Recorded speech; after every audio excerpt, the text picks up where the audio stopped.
what does it take to be a courageous citizen in the heart of handling our business. And when I talk about handling our business, I'm really talking about what it is that we're here to do on the planet, what it is that we're being called to bring, to offer, and to contribute. And so the opportunity for tonight is, one, to boldly, unapologetically choose your purpose,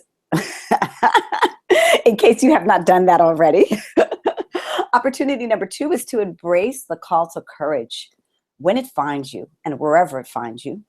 Number three is to develop the capacity to face challenges head on.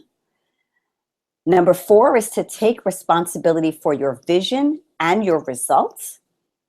And then finally, number five, tonight's opportunity is to recognize the role that fear and courage have to play in helping us to achieve our greatness. And so this is where we're going to go tonight in the conversation.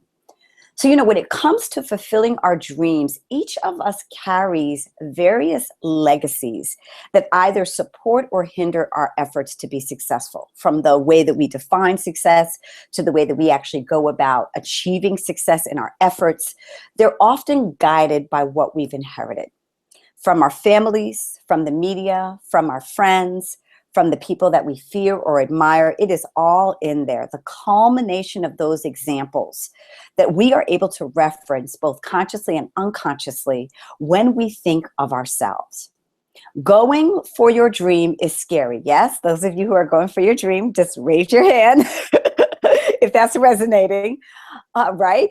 But trying to make a viable business out of it is petrifying. And when you choose to go public and you choose to go big with your purpose, it is inevitable that you are going to confront your fears and your doubts.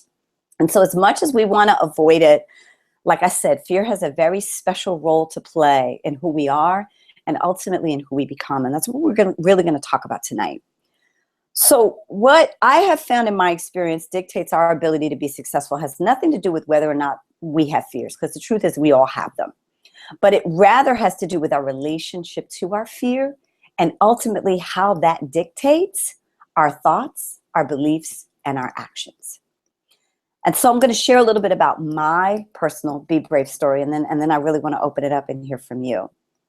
When I decided to start this company, I was tremendously inspired. And you know what happens when you get inspired about something you want to share.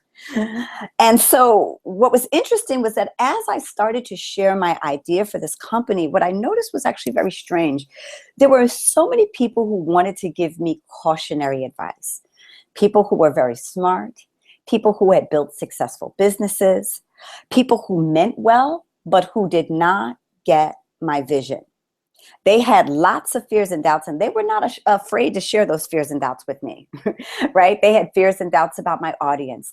Who was my audience? Could I really find them? They had fears and doubts about whether or not my audience would really pay for our products and services. They had fears and doubts about whether or not the products and services would be compelling enough.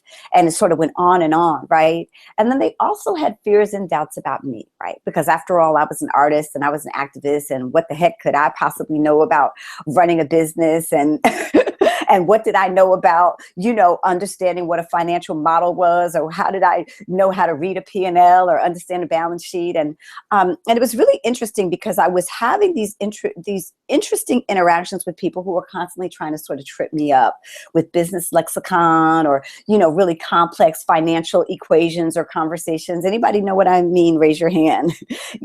So it began to sort of raise these doubts, like who was I to teach entrepreneurship and who was I to talk about capitalism, right?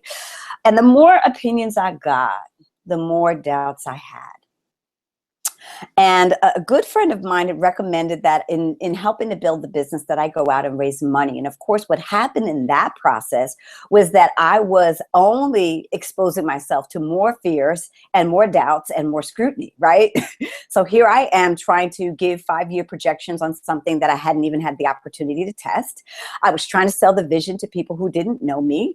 And around and around. And I went in terms of sort of entertaining people's concerns. And finally, one morning, I'll never forget, this was in July, I woke up and I really said enough.